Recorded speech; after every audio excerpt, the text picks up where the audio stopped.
Welcome to Rebel Chaser. My name is Gail, and I've got 3 good videos for you today. And they're all whiny renters. The first one is with Judge Washington in Michigan. The second one is with Judge Sanders in Washington. She's got the really whiny guy. Ugh.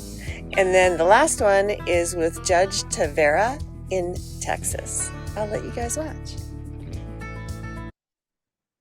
All right, the 14th District Court is back in session. The court will call the case of Elm Press Mobile Home Communities versus Atlanta Pierce, case number 25C 2744.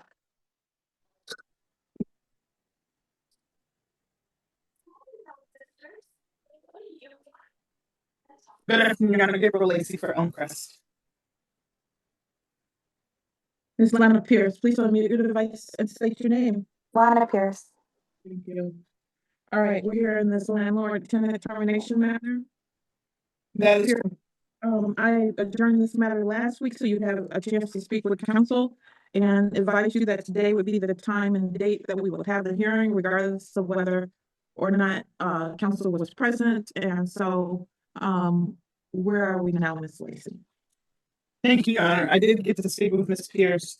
A resolution has not been met, and we do need to proceed with the hearing. I do have one question for the court. Is Ms. Pierce on a phone call in, or is she able to turn on video? We're going to be taking testimony.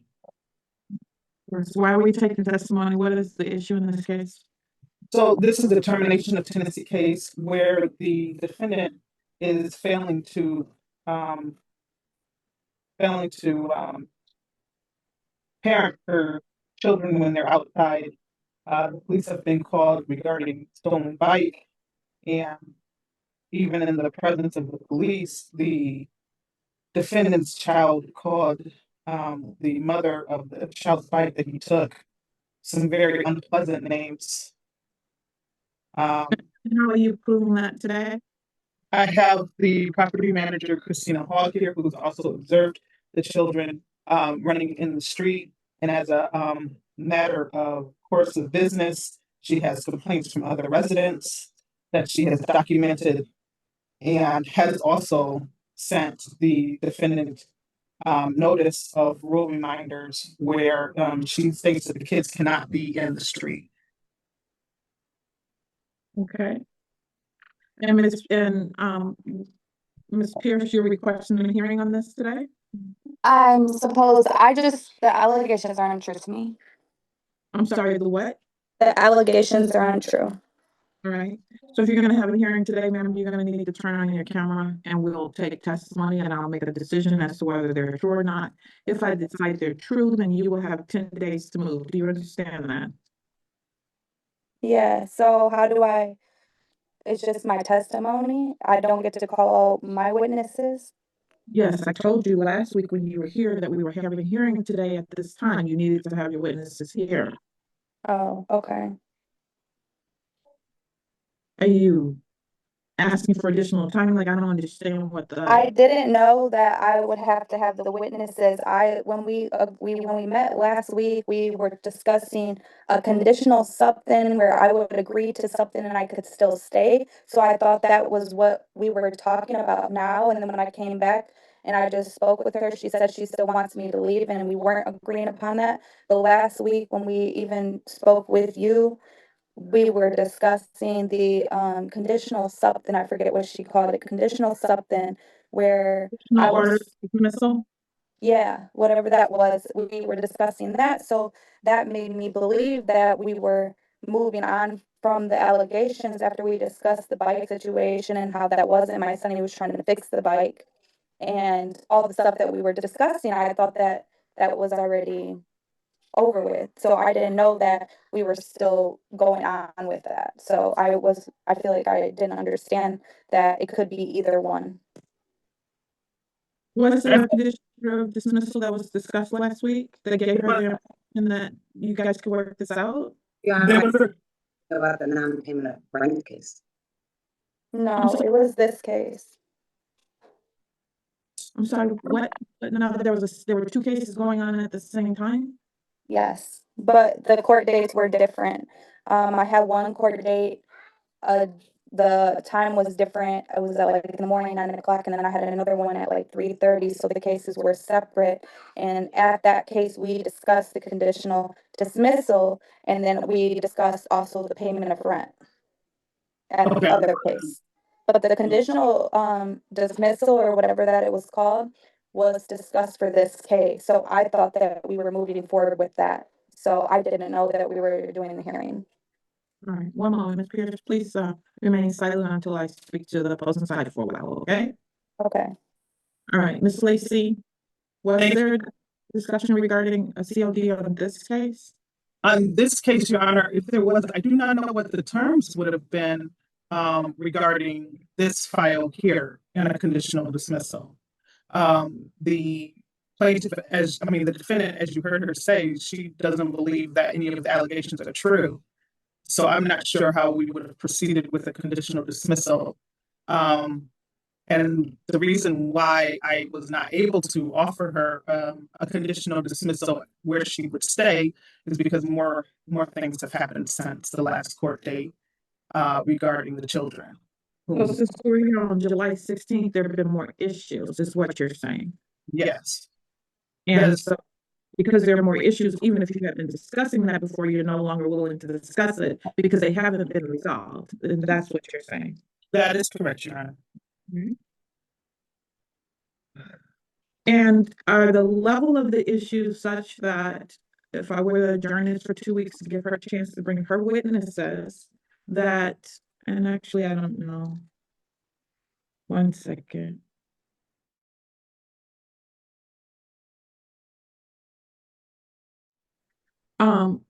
So I have a question. One is, are the parties available first thing Friday morning, let's say at 9 o'clock a.m. to have this hearing? So she can have time to get any witnesses she may have if she was under the wrong impression, whether it's in her head or not. Are you all here to available on Friday morning so she could get her witnesses? Yeah, we talked first, I'm sorry. right, the 1st of August, Yes, 9 a.m. yes. I'm checking, Your Honor. Yes. Okay, great. Yes. All right. And Ms. Pierce, you can get your witnesses here by then? Do they have to be in actual court? They have to be on actual Zoom, correct? Okay, I can see if they can join the Zoom, then yes. Okay.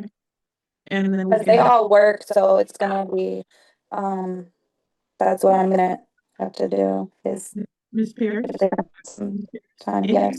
any hearing is going to be doing 9 to 5, 8 to 5 work hours. That is the way the court works. So if you want people here, then that's the best I can do for you to try to give you an opportunity to get them here.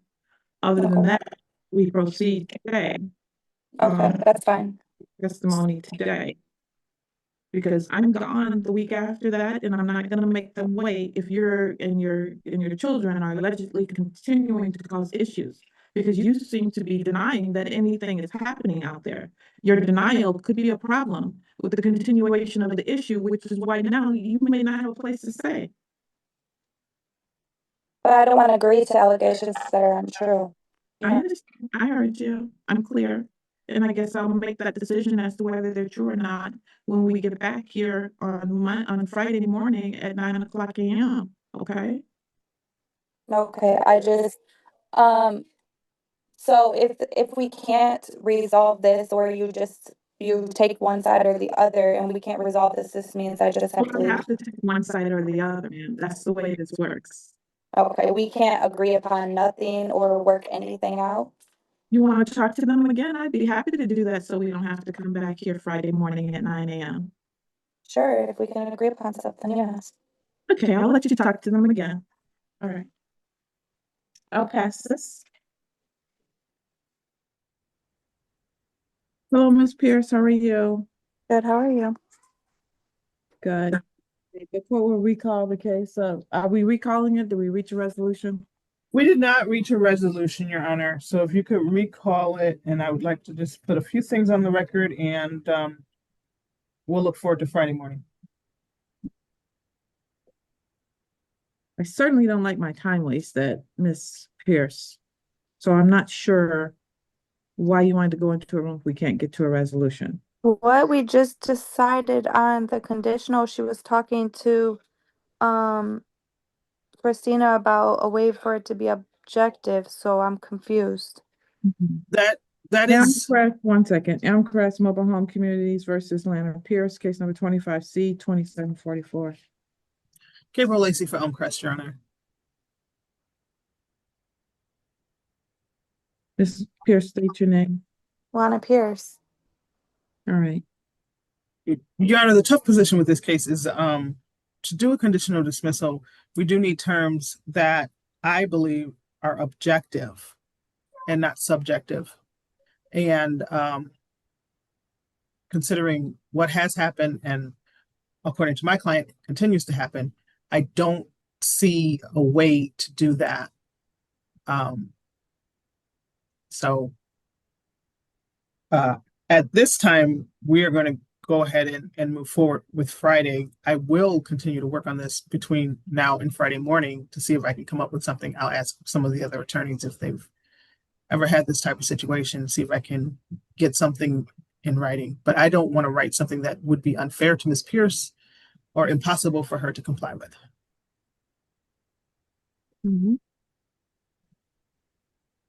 All right. Then I will continue this on, as I said earlier, to August 1st.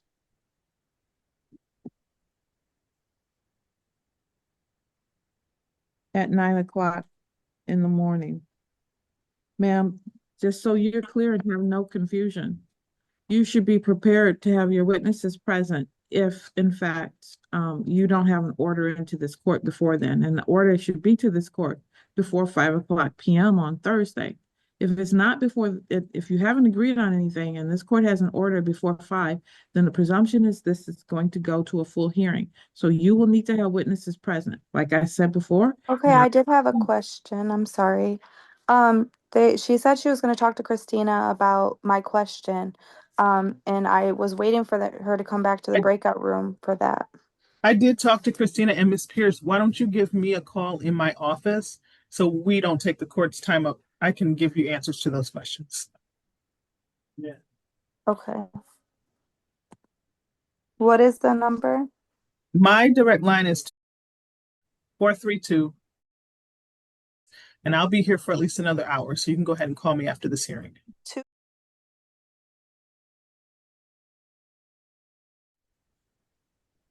Thank you.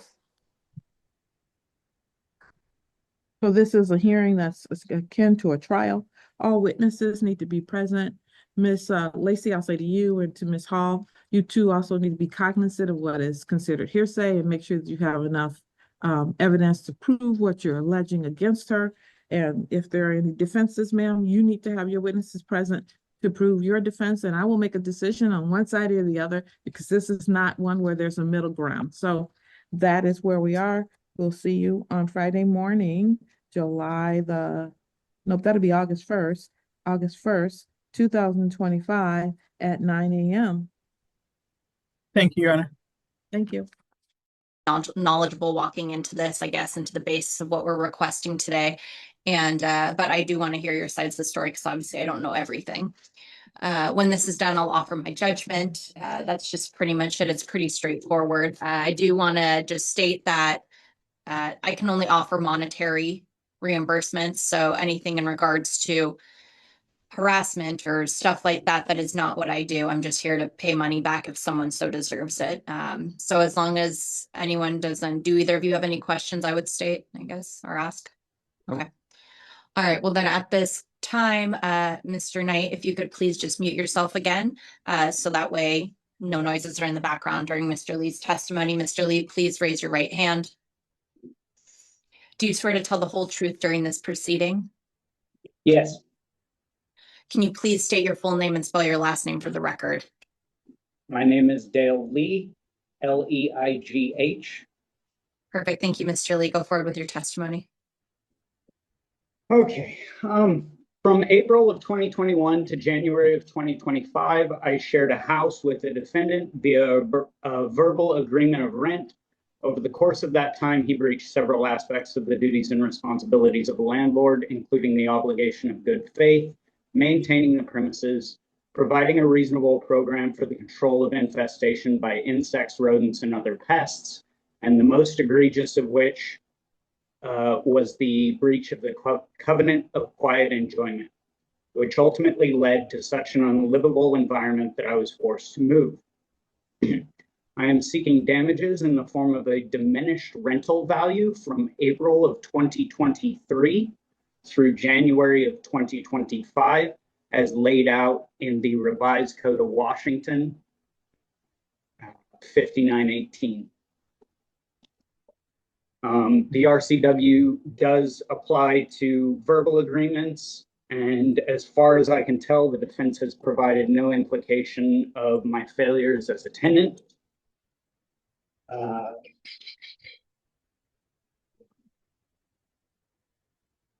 So the majority of the evidence that I've provided in the packet confirms a pattern of behavior which illustrates the defendant acting in bad faith via verbal agreements, which he took advantage of repeatedly.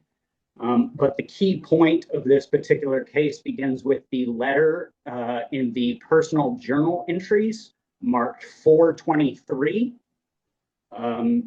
And this constitutes what was presented to the defendant at the end of living with a third roommate. And it constitutes the verbal agreement made at the time between me and him going forward from that point on. So that would be April of 2023. Within this letter, I made it clear that I was not okay with the standard of responsibility put forth by the landlord, and a serious increase in responsibilities was required at that time. I'm sorry, when did you write that letter?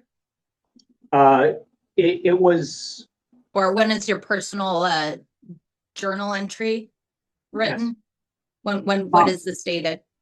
I'm not entirely sure when it was written, but I know that the date that it was presented to the defendant in the conversation about increasing rent was 3/23, 3/26/23, I believe. Okay, so March 26th of 2023. Yeah. Okay. At the time, I had a separate place lined up I could afford to have moved to, and the defendant convinced me that he would make serious efforts. A trial period was established of 3 months in which his irresponsible behaviors continued to escalate just within the first few weeks, long enough for the rental property that I was looking at to go off the market. At the time, I was also working 60 hours a week, 6 days a week, and so it was very difficult for me to find any alternative place to live.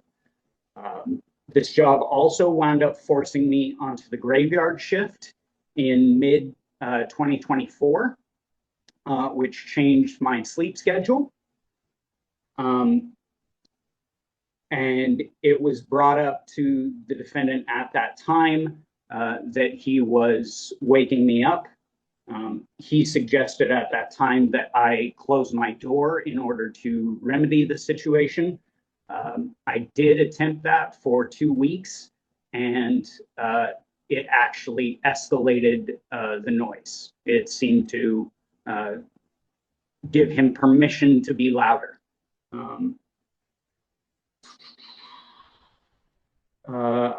This was supposed to be short-term on graveyard, but they wound up keeping me on graveyard for 6 months, and I found a separate job during that time. And I got that new job in September of 2024. I was only working 3 to 4 days at that new job, so this allowed me to begin more seriously looking for new places and began seeking legal assistance. On November the 9th, a final frustrated response was written via instant message regarding being woken up repeatedly over that time. And again, he claimed that he was interested in making efforts. At this point, I began keeping a list, a timeline of each time I was woken up, what woke me up to the best of my abilities, and pictures of other breaches of landlord responsibility. While the majority of that photo and video evidence are from November of 2024 to January of 2025, much of the other evidence that I've supplied in instant messages shows that this pattern goes back all the way to April of 2021. Okay. Who is Mr. Knight in relation to you, I guess, first and foremost? We went to the same school. We met on the bus and we had been friends ever since. I am 38 years old, so that is a 20-year friendship. Okay, so a 20-year friendship that started from riding the bus. Yes. Okay.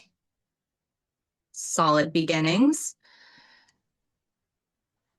So you lived on the property from April 2021 until January 2025. So that's almost 4 years, correct? Yeah. Okay. And you said it was a verbal agreement, so no lease. Yes. So you wouldn't incur any fines for leaving? No. Okay. Was there anything stated that pets were not allowed on the property? No.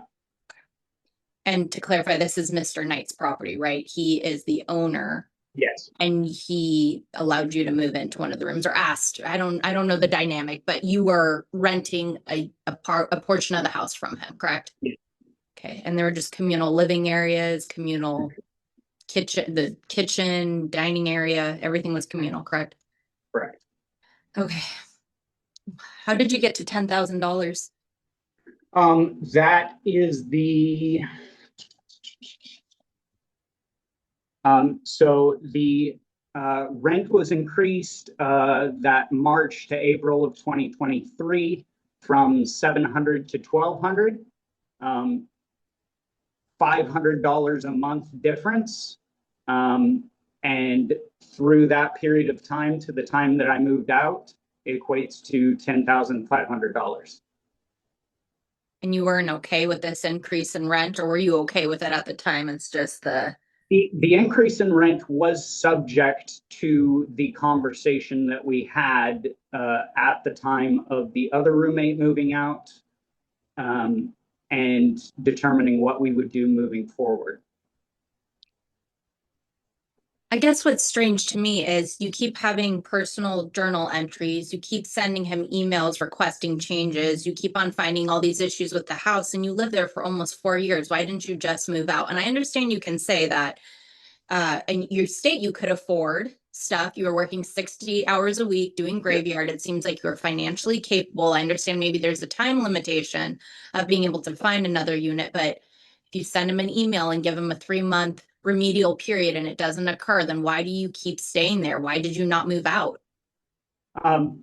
First off, like I said, I was working 6 days a week, 60 hours a week. The majority of my time was just trying to continue working at my job. But also, there were multiple conversations that we had where he would reassert that he was going to make changes.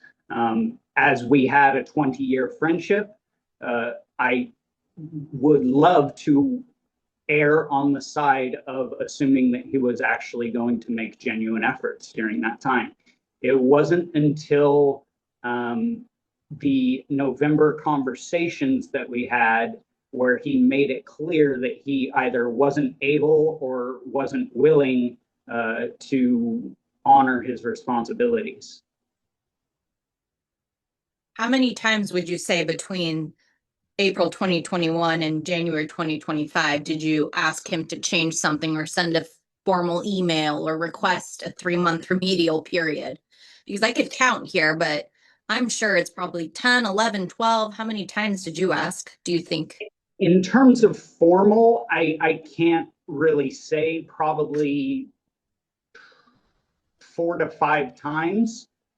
But verbal communication, we lived in the same house, so it made more sense to just communicate verbally. The agreement was verbal to begin with, so up until the end, it didn't make a lot of sense for me to be putting things in writing, keeping documentation, and I really had no intention of going forward with this until he made it clear that he was not going to make any efforts or not going to make any further efforts. So you had verbal communication about what you thought was insufficient in your housing accommodations, you think weekly, monthly? Definitely not weekly. Every few months. Usually there would be a specific instance where I was woken up aggressively early, or the dog would do something like crap on the carpet, or there would be an instance with pests such as ants and rats or mice, and those instances would be brought up at that time. So every 2 to 3 months, you would discuss with him every 2-3 months? Yes. Okay. Dog defecation, pests, okay. Okay. And Mr. Knight's response was that he would work on it, he would try to improve something, correct? Yes. Okay. Were there other roommates in this establishment as well? For the first section of time, yes. There was a third room or a second roommate, or a third, depending on how you correlate it. And that was before the time that is in this complaint. So before April 2021?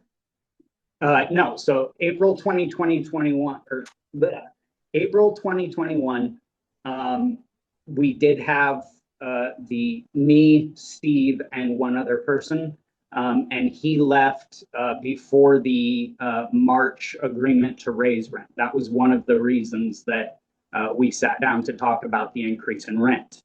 So you're asking for rent reduction or reimbursement from March, April 2023 until January 2025? Yes. And during that period, it was only you and Mr. Knight in the house. There was no one else? Yes. Okay. Okay, 1 second. Let me just make sure I have that written down.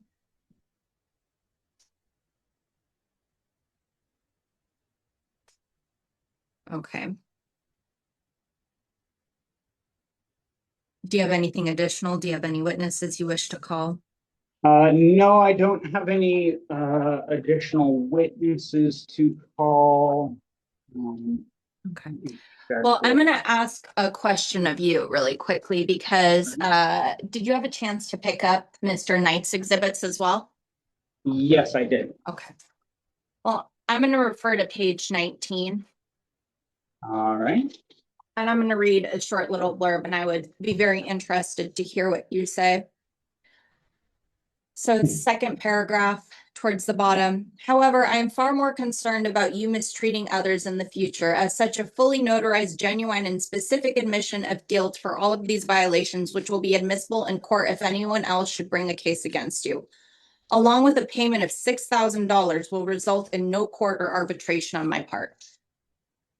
Yes. So you're asking Mr. Knight, stating if he pays you $6,000, you'll make the case go away? No, I'm stating that I will be seeking a certain amount, and I am sending, this is a demand letter, which I understand is not required in the state of Washington. But I'm stating that the issue is a significant amount, and that if he was interested in avoiding a court case and resolving the issue without needing arbitration, that we would be able to come up with a solution. Okay. Why do you think you, an individual without a lease, who decided to stay in a household by your own volition, deserves a reduction of rent from $12,000 to $700 a month? Because the the location was unlivable at the time. I literally could not sleep more than 4 hours most nights. I worked 12-hour shifts. When I would go to work, I was risking falling asleep on the job, potentially losing my job. And this continued for a long period of time without being addressed. Those sound like all great reasons why you should pack up and leave a house or not stay for an additional almost 2 years.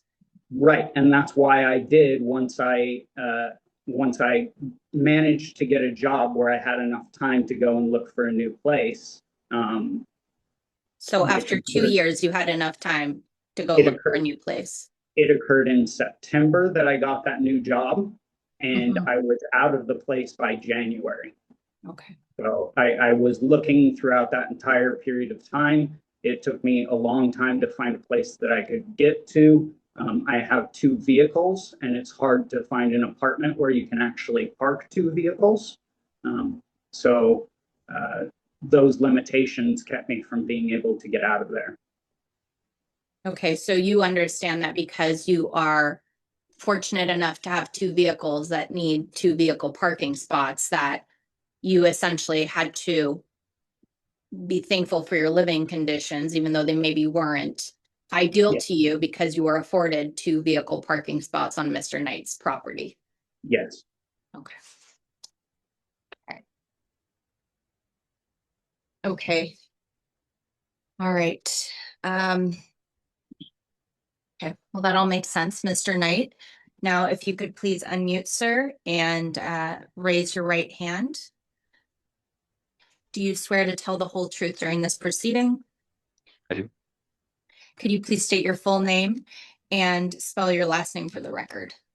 Yeah, Stephen Knight, and last name is spelled Knight. All right, thank you, sir. Please begin with your testimony. Okay, thank you. Well, the dates that Dale has provided, I agree with. You know, we've been friends for about 20 years. And when we moved in together, you know, I guess I would just add that in addition to, you know, inviting him to stay in my home, and he was also sort of invited into the family. You know, we would do holidays together in addition to, you know, I would generally cook for the holidays, and we would all enjoy that sort of festivities together. And then he'd also come to my brother's house, and we had hosted holidays at his house. So it was more than just a roommate situation. We were also just sort of, you know, a family group kind of thing. And you know, I protested the idea that I was somehow acting maliciously or trying to get him to leave. That's not true. You know, I would do him favors periodically. That's one of the pages I included. You know, one time when he bought his truck, I helped him do some engine repairs on it to get it running properly.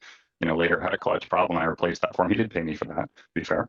But I did offer to do it for free. But you know, and when he got that new job in September, he was having a problem with his background check. The company, you know, was having their hiring process involved a background check, and so he's having trouble getting verification from our high school that we went to together. And so he asked me for a yearbook. I didn't have one here, but I texted my dad and confirmed it was back at his house down in Camas. And so after work that day, I drove down there to get it. It was it's like an hour away. You know, I just got it and came back. So, and that was in September. You know, this is well after there was like a sort of friction in the house where it was sort of an animosity, but I still felt an obligation to you know, act as a friend if he needs a favor or something, even if we weren't getting along great. And I certainly did not feel entitled to treat him poorly as a tenant or something. And I feel like that's a sacred sort of contractual agreement, and I stand by my behavior. So, you know, and I'll just affirm I can't you know, prove a negative sort of that I don't have like audio recordings saying this is the decibel level in the house or something, but I promise that I was genuinely attempting to be quiet. Like, I do listen to podcasts on my phone, you know, and things like that. And so, yeah, you would hear me in the house, I'm sure, you know, if he's listening for it, and especially with the bedroom door open, you know, it's just, you're going to hear things in the house. And I think that's something we all accept. Okay, I'm sorry. So your statement is that most of the time he had his bedroom door open while he was sleeping? Oh, always. Yeah. Mr. Leigh, you're complaining about noise, but you're sleeping with your bedroom door open? Yes, as I explained, I attempted during the month of June in 2024, after I had been moved to the graveyard shift, that I had closed my door in response to Steve suggesting that I close my door to resolve the issue of noise. And I did that for 2 weeks, and the noise increased. It did not solve the problem. Wait, so Mr. Knight advised you to close your bedroom door? You don't close your bedroom door normally when you sleep in a house with roommates to No. reduce? Okay. All right. All right, Mr. Knight. Okay. I also wanted to mention that, he's right that we had the conversation and renegotiated the rent on the 26th of March. Sounds correct. After Willie moved out. And we did agree to the higher price.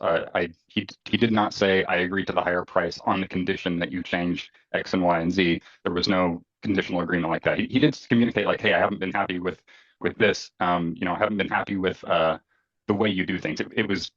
I remember that it was vague. It was like I haven't been happy with the way you managed the issues with the former roommate, and I expect it to be better. And my response was, okay, I would like for us to get along better, and I would like things to be to your liking, but please, be literal with me, because I don't understand the complaints. I can understand that you're complaining, but I don't understand what exactly you want me to do. And, so please give me something specific to do. And, and that's basically where we left it. And he didn't say, we didn't have like a bullet point of things that exactly have to be done. And I also want to mention, he offered $1,400 a month in rent. And I felt like that was too much, and so I said, no, 1,200 is enough. And I apologize. The increase was due to the fact that at that time, the other roommate left. So you are now adjusting it for just you and Mr. Leigh residing in the correct house. Yeah. Together. It's a house, correct, right? Yeah, it's a house. And I also he gained an additional garage bay. He had one bay before. Now, with the higher rent, he had 2 garage bays. Okay, thank you.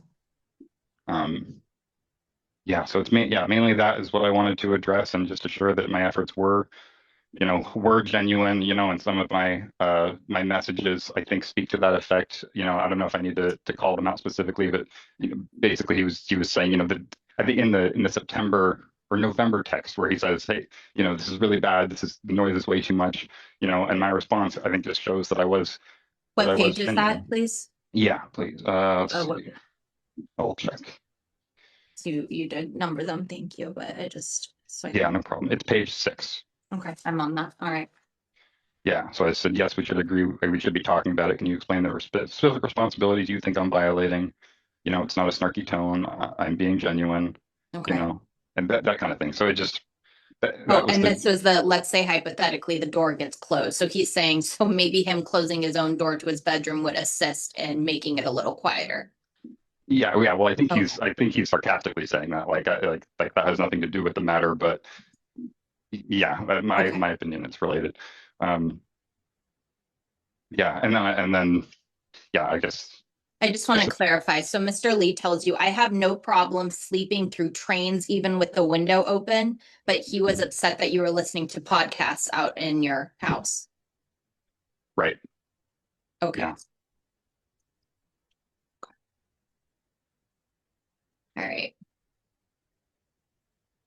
Okay. All right. That's interesting. All right. Thank you. Please continue with your testimony. I'm sorry. No, it's okay. And he mentioned pests, like kind of implying that the pests are a big problem here. There are ants sometimes, seasonally, and I put out bait and then they go away. It's kind of a normal thing. Rats, there are definitely rats outside. I had there are no rats in the house. I've not seen any, and if there was, I would consider that an emergency and kind of address that right away. Except for it was Thanksgiving of 2024, so right at the end of his tenancy here, there was a mouse was chewed through the dishwasher lines, and then I had a few weeks there of combating like mouse proofing the pantry and mouse proofing the dishwasher kind of thing. So my point being, yes, there was a period where there were rodents in the house, but I immediately addressed it, and and there's not a problem now. So I wouldn't tolerate pests being in the house. Yeah, I think that's all the relevant things I wanted. Oh, actually, yeah, okay, I guess I should mention. I included some Facebook posts that Dale made, and We look at them. So yeah, I briefly looked over them because I just So yeah, see, so what page are you referring to? okay, it's let's see, we start 14 to 17, and I just wanted to note that these statements are not they sort of imply. I think, when you see a Facebook post like this, it kind of implies that we're having these arguments in person, and then he's going online to say like, oh my gosh, he's not resolving these. I had no idea that he had these complaints. I do not look at Facebook until I wasn't aware of any of this until he was already moved out. And then I went in here and I almost didn't want to include them in a court. I think it's kind of personal, but but he gets into, wanting to take my house and finding that, that I'm not. These are very interesting posts. Publicly shamed and still doesn't change behavior. In fact, amps up, and nobody in his life holding him accountable. Welp, that's what the law is for. So is it your statement, Mr. Leigh, that had he been publicly shamed and changed his behavior, then he wouldn't be here today in a small claims trial? If his behavior had changed regardless of the situation, we wouldn't be here in a trial. And you think that Facebook posts to publicly shame someone are just an effective way to instill change? Not necessarily. Okay. I think that if you are going through a difficult time, it is reasonable to express to others and attempt to create conversation in order to try and understand why another person might seem to care so little as a result of their behavior. I don't know if you're necessarily creating conversation when I'm looking at numerous posts and no one has commented on any of them except for you commented on one of your own posts yourself. So you're Right. creating communication with yourself. Not necessarily. Some of those posts do result in people contacting me privately. So conversation does result from my posts. Obviously, Steve has been a friend of mine for a long time, and his particular reaction to my tendency to post is to simply ignore those posts. But I have other friends who I communicate with via Facebook who do on a regular basis have conversation with and discuss various struggles that occur in life. It's interesting because on January 8th, you state that you've built up $50,000 a year extra in support for myself through my skills and ethic in that time, and at least another $50K more in savings. So you've definitely had the finances to find another place to live. It's just you're stating because, they didn't have spots for 2 cars and you didn't have time. That's why you didn't move, correct? Yeah. Okay. Okay. Well, these Facebook messages are just irrelevant, but also just not very friendly. But I don't need to be a parent here to say that that's not very kind to do. I would like to say that all of those Facebook posts are dated December 15th through January 13th. Yeah, and that was the very last month that I was there. Because of the trauma and distress that I was experiencing through this entire process. I was drinking more than I should have. And so there is negative influences that resulted in some of those posts. So you're saying they were alcohol-related posts? Not necessarily. Alcohol-induced posts?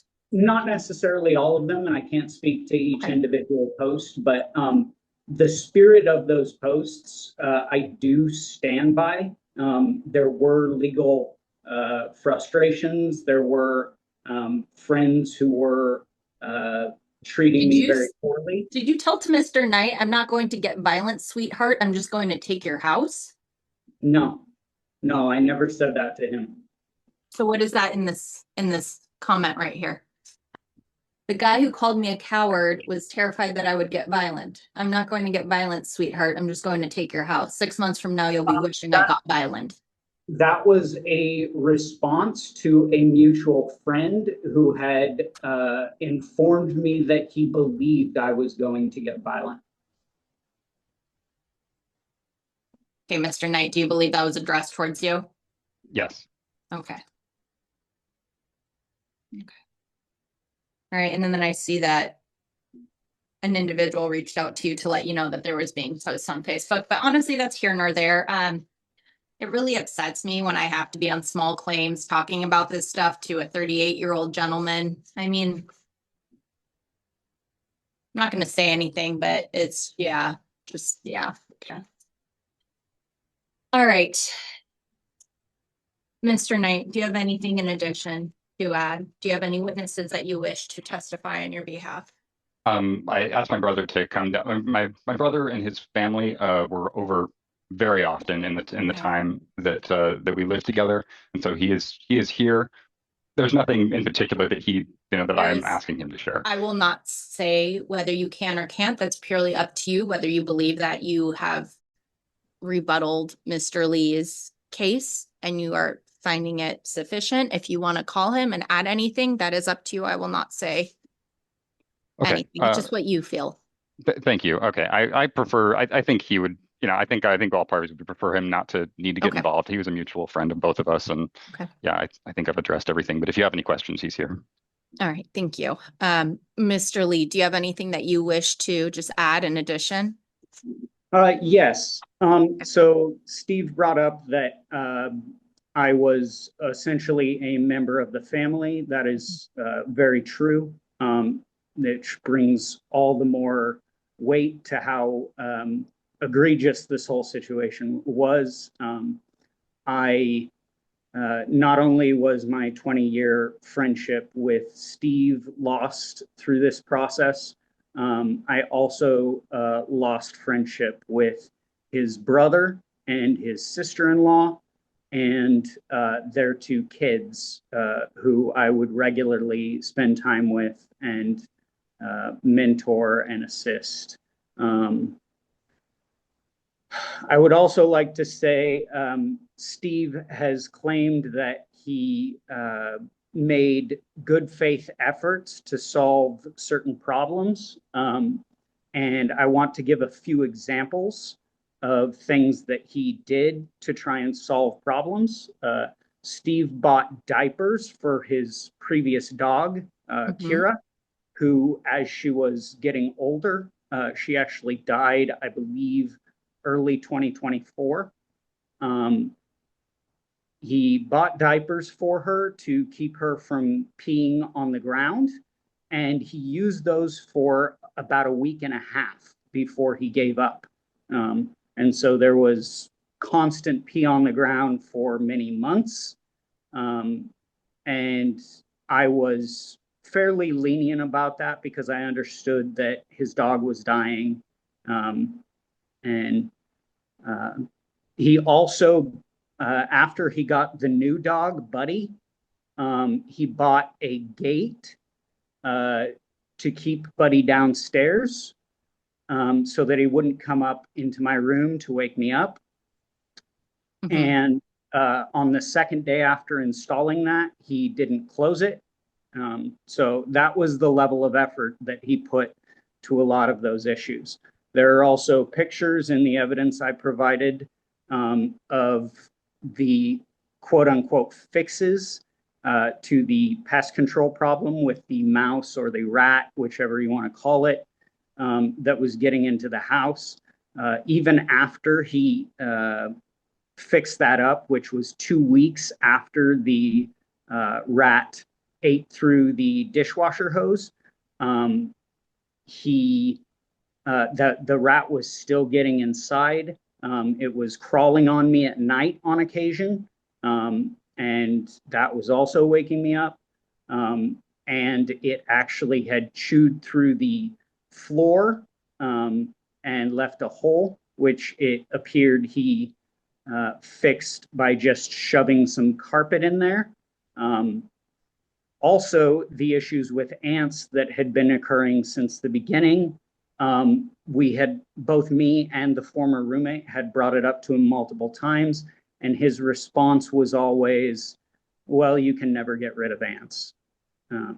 So there were no efforts for many years with regards to pests. So bringing up additional pest-related problems was something that we basically stopped doing because it wasn't being addressed.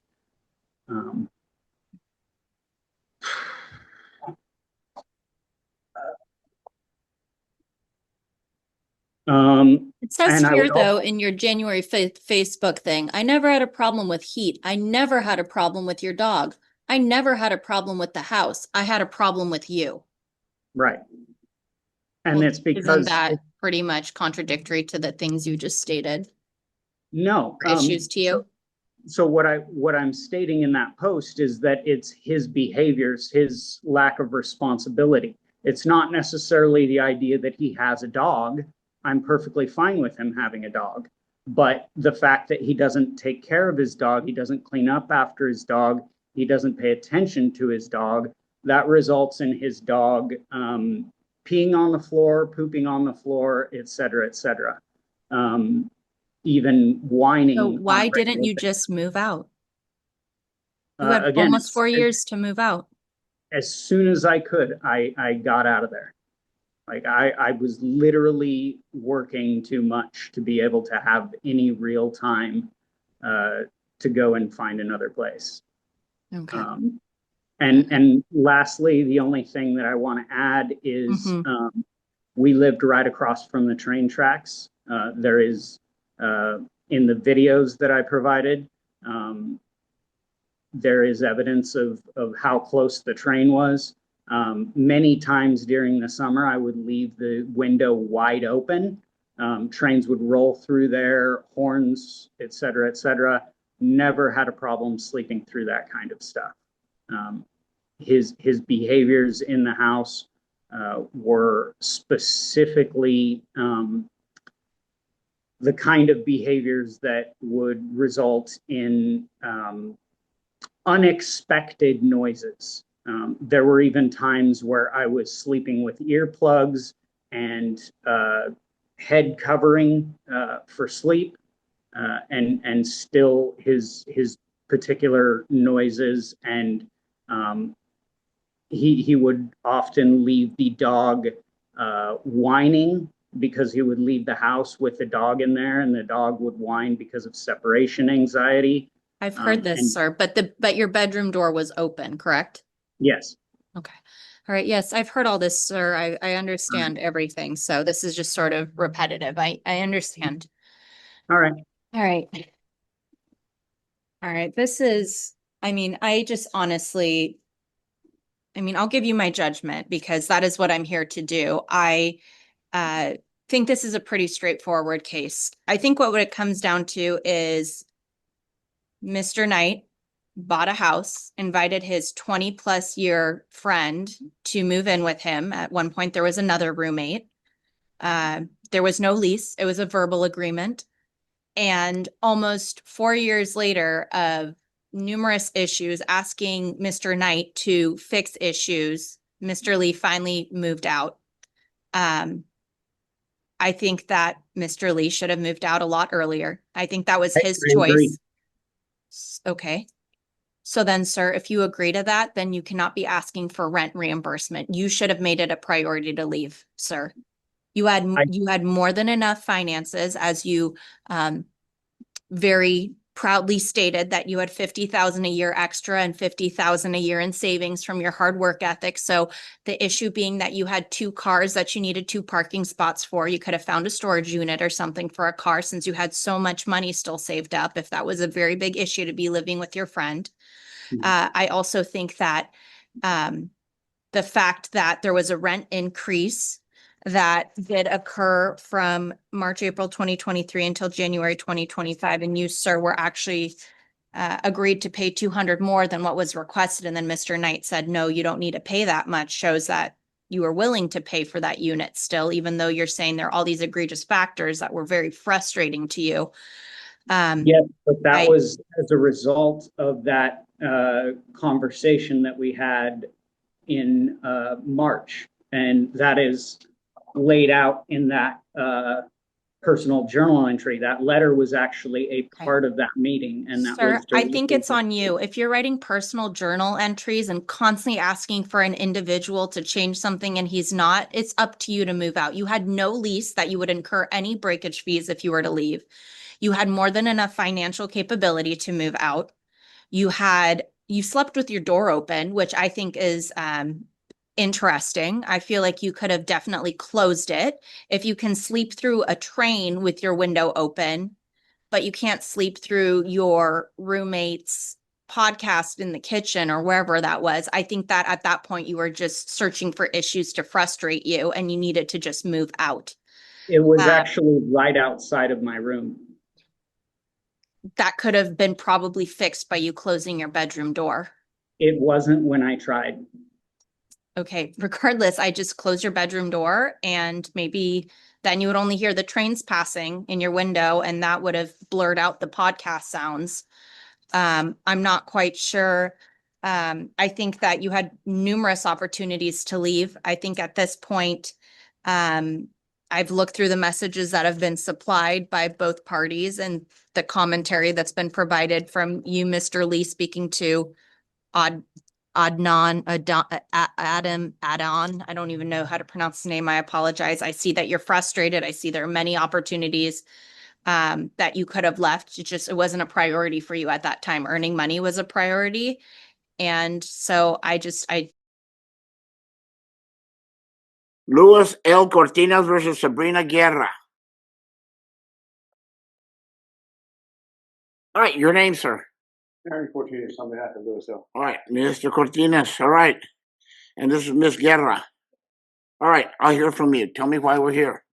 I filed for an eviction of Ms. Guerra for non-payment. She is currently, as of today, owes $6,247. She has multiple lease violations. Yeah, you can sit down. Have a seat. Multiple lease violations. We have pets on the premises without the pet deposit. We have multiple people living there. She is the only one currently on the lease. She has not changed the utilities into her name until she was informed of this process that I was going to go through with.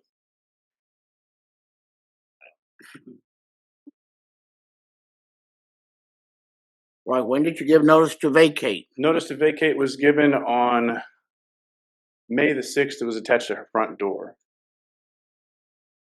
And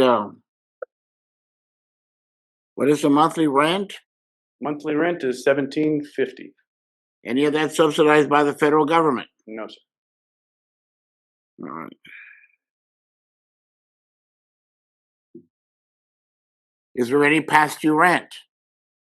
Yes. So she has paid sporadically. I believe only one time she's paid in full. The amount. All right. So what is the total past due rent, prorating July, without any service charges or late fees? Okay. I have up until July's rent, the numbers that I have, as far as I don't have a prorated number for July. I have $6,247. All right. But that's not prorating July. Right. So that's why I said I hadn't calculated that as far as. Well, make the calculation. On the first of the month, I calculated it and added it in there with the late fee. No late fees. All right. So is your rent $1,750? Right. You want to explain to me what's going on? What happened? Yes, we actually had a plan to change my name and my mother's name on the lease, so I could change it to my light, because I had another problem where I could not put it directly into my name. He said he was fine with that. He wrote the new lease with my mother's name on it. We never met. All right, but let me ask you this. All right, so what? Your rent is $1,750. Did you pay June? Yes. You I paid all of June. throughout the month.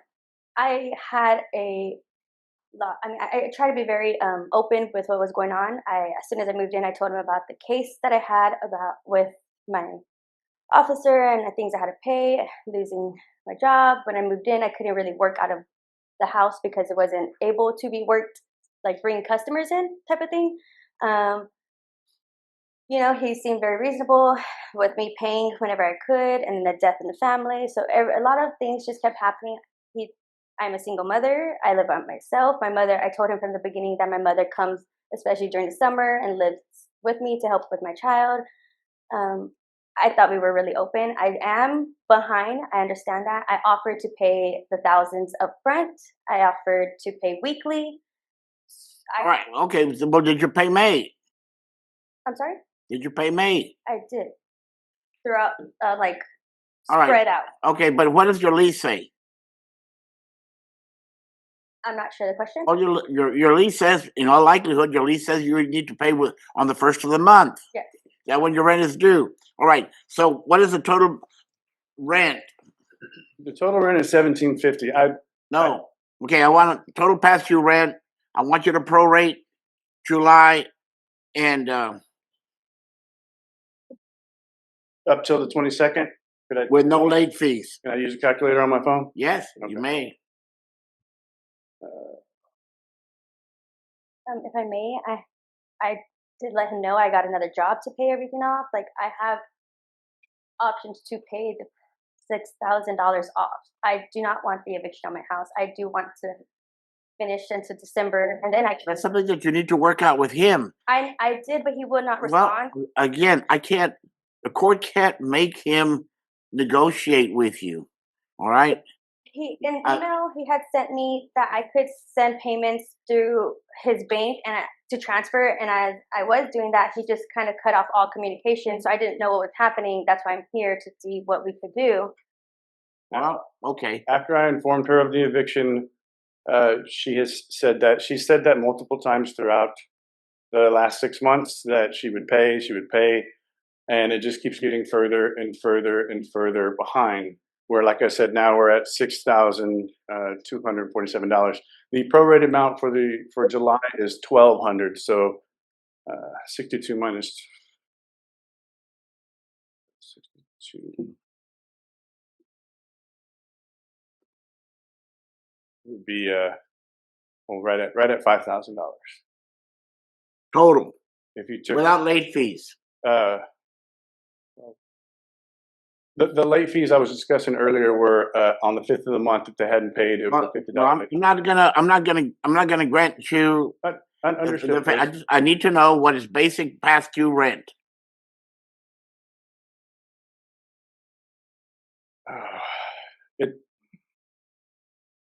We could just go with 5,000 if that's the case.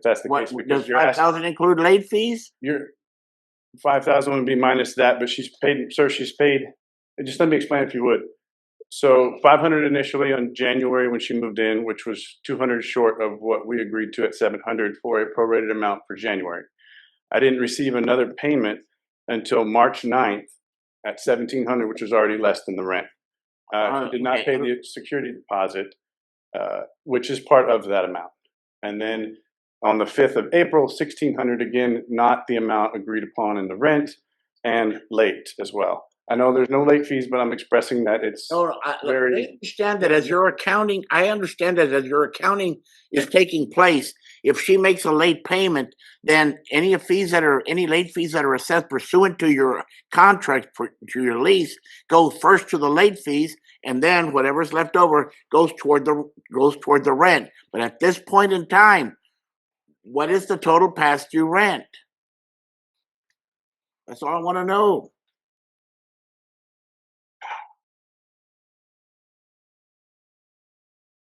What was the total past due rent without late fees at the end of June?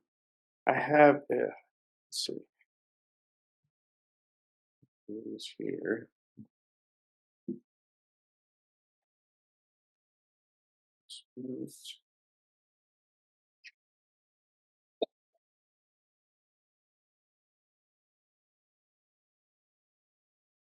As of June, she has paid a total of $6,100.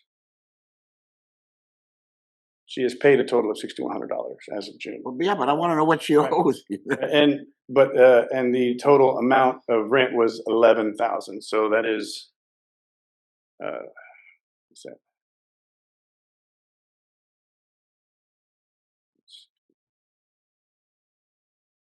$5,900. Right. That's without July being prorated at $1,200. Having heard the evidence of the judgment of the court, the plaintiff had possession of the premises judgment for past due rent in the amount of $5,900. Let execution issue. All right. This is not a court of record. You have an absolute right to appeal the court's decision. All right, there you are. We'll give you a copy of the judgment. We'll mail it to you.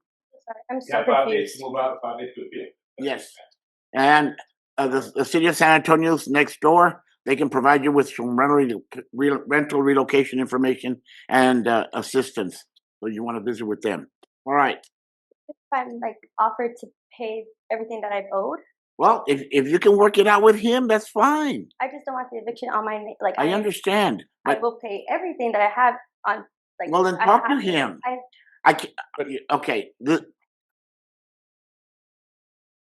I'm a single I mother. believe you think that the court has the power to strong arm a landlord into accepting the money, and the court does not have that power. No, I just am trying to make it like reasonable because in reality, how am I supposed to find a home and move everything out? And I'm a single mother. Visit with him.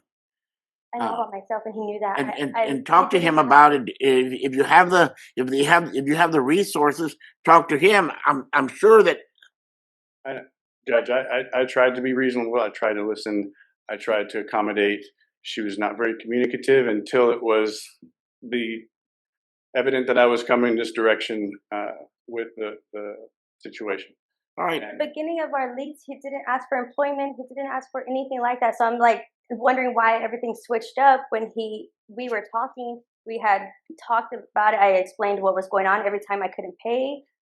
He understood I had my own case working and my child getting my child custody. I have a lot on my plate being a single mother, and I thought he was working out with me, and then all of a sudden now I'm here getting kicked out in 5 days.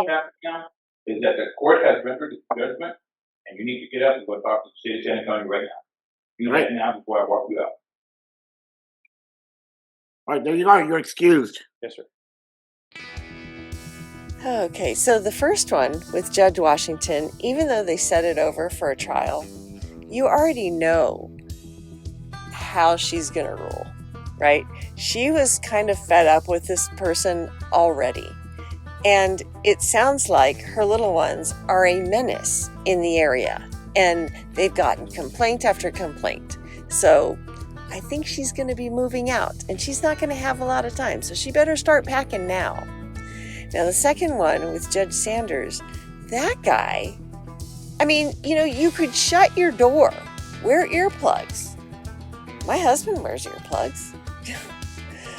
Last night we had humongous thunder, and I swear it was right outside our window.